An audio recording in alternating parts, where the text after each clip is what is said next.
Just the next year, we have the next book that got released, and it actually won the Newbery Award the year that it came out in 1962, and that's Madeleine L'Engle's A Wrinkle in Time.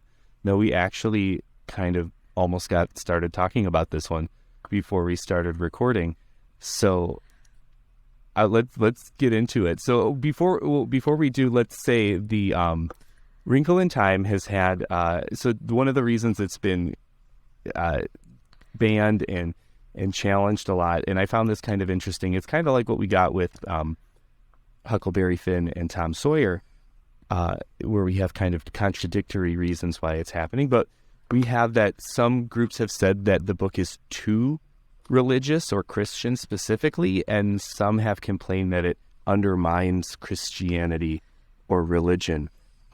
So we kind of have different groups disliking it for almost the complete opposite reasons. And of course, we have two Disney connections here. We have a ABC TV movie from 2003, and then of course the Oprah produced Disney theatrical release from 2018. So we got books, we got two different movies. Where do you guys fall on A Wrinkle? This is where the hot takes are going to come in. Yes, hot takes. Am I going first or are you, Courtney? You can go first. Okay, so I never read this as a kid. I actually read it because the film was being made. I decided that I should see, because the cast looked amazing. I was like, but I should read the book first. And I am someone who does go back and read children's literature. You can't see it on my camera, but the shelf directly off screen to me is all my childhood favorites. And I go back and I reread them, probably one or two every year, that I really love. And I was like, I've never been disappointed by a Newbery winner, and I did not like this book. And not for any bad reasons where like I thought the writing's bad. I just really, maybe because I read it as an adult, my imagination is just not where it is or something, but I had so much trouble following what was happening. It was almost too abstract for me that I couldn't follow. And I'm all for the magic and the abstract, but I just could not follow what the scientist was trying to accomplish and why the going back and forth between worlds and what they're trying to do. In the end, it's all about love, which is wonderful. A lot of themes are like that, and I appreciate that. And I think that the journey that Meg goes through is a good coming of age story, but I like kept putting it down. It didn't hook me. I did read the whole thing. I did finish it.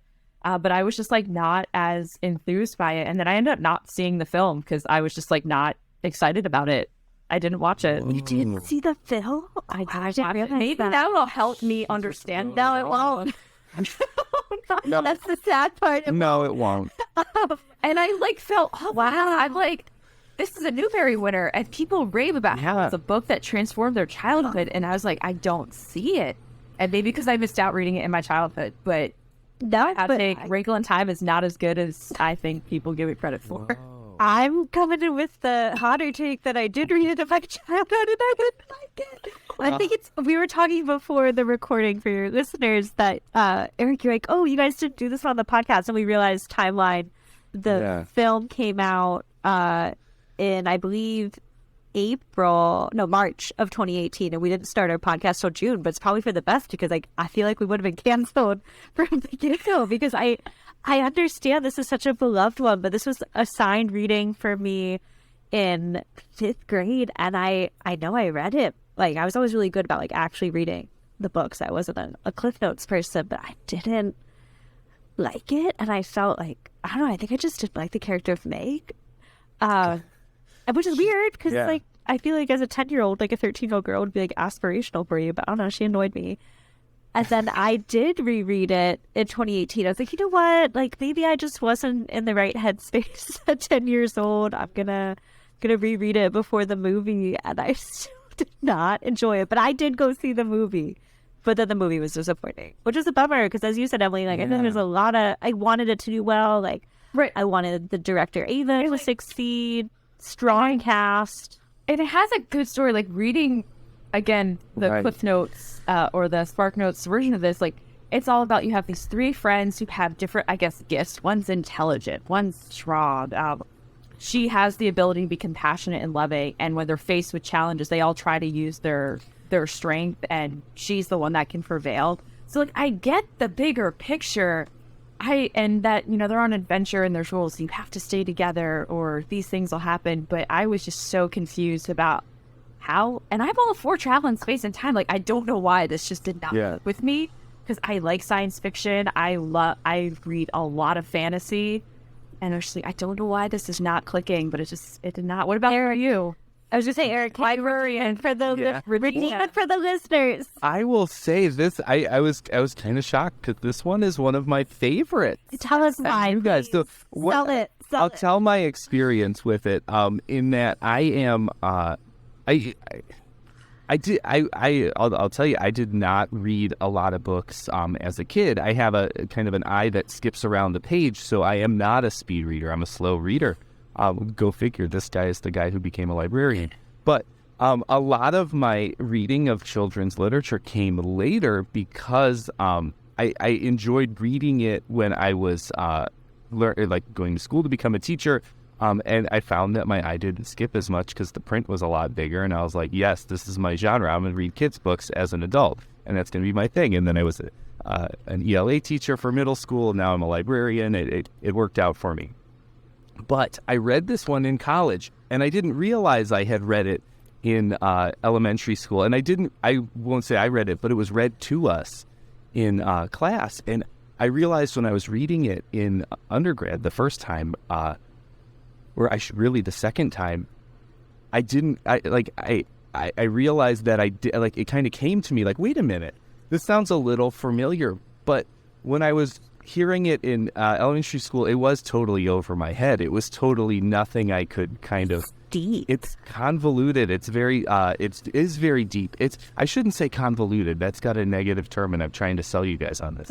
But it's got like a very complicated, rules of the universe that they use, and kind of the Tesseract and the kind of wrinkling time and space to travel to different worlds and through different times. I do love that they kind of pick a time travel method and they stick to it. And that always bothers me if a book, movie, etc. does time travel and then contradict themselves and make something weird, and it takes me out of it. But I've gone back and read it a few other times, and I do find that as I read it in different stages of my life, I am able to get different things out of it. That's nice. So that's like one stuff thing. Like that. Yeah, I do appreciate that about it. Now I have a sixth grader, a daughter at home, and I'm like this. I have constantly put it on her shelf. She's constantly like, "What should I read next?" She always asks me this, but whatever I give her, she's not going to read because I picked it. But I keep putting A Wrinkle in Time on her shelf. So now that the two of you told me about your experiences reading it when you were younger, and me remembering that it was very complicated, I'm very interested now to see what she's going to get out of it if she ever decides to crack it open. The movie, though, I'll totally agree with you, is it was disappointing. And I think part of it is one of the reasons I loved it, in that it's grown-ups making the movie for what they think kids want to hear. Yeah. See.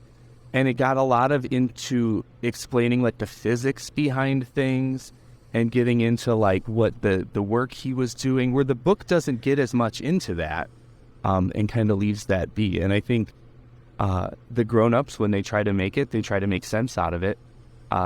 And it doesn't necessarily need to be that way for it to be a good story. So I do think it kind of does take you out of it a little bit.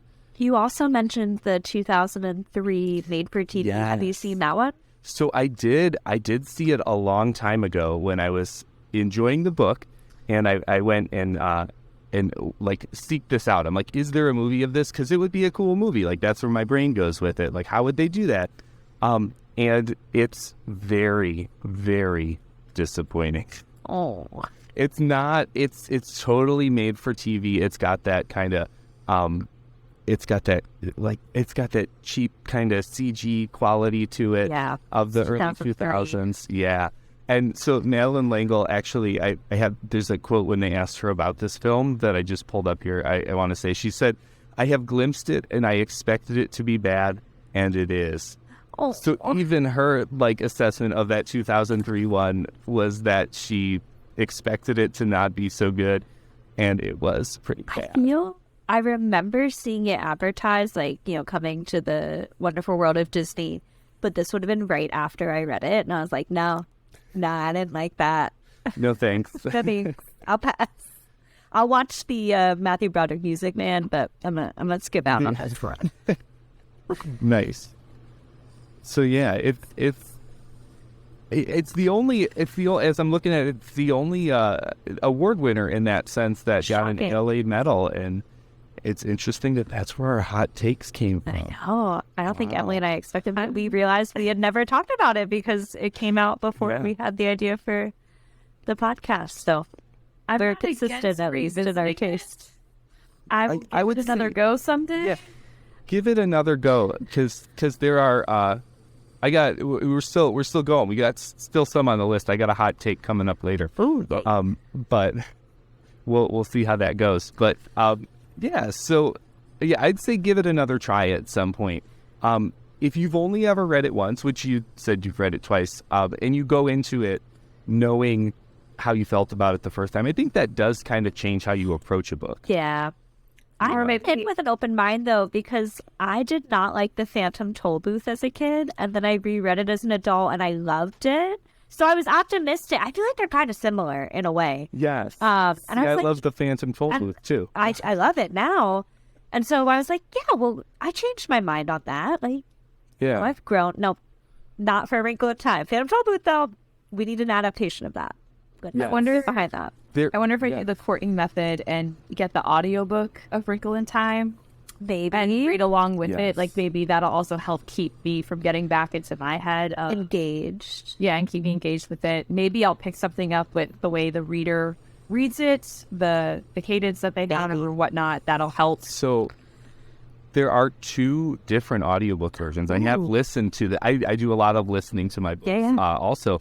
And there is one came out, I want to say maybe a little closer to when the movie was coming out with, I can't remember who the narrator was, but before that, Madeleine, Engle, the author, had done the audiobook. Oh, nice. So it was really cool to see where she wanted to put emphasis on things and how she played the characters. And she's got a very distinct voice. So it was kind of an interesting one. So if you can find the one where she's reading it, I'd recommend that. Okay, that's intriguing because I feel I've really enjoyed audiobooks when they've been memoirs. So we recently covered Haley Mills and Julie Andrews, and I was like, I'm gonna have the audiobook of that because it's read by the author, but it's them talking about their life. I don't think I've encountered an audiobook as you've described where it's a work of fiction but read by the author. So that is very intriguing.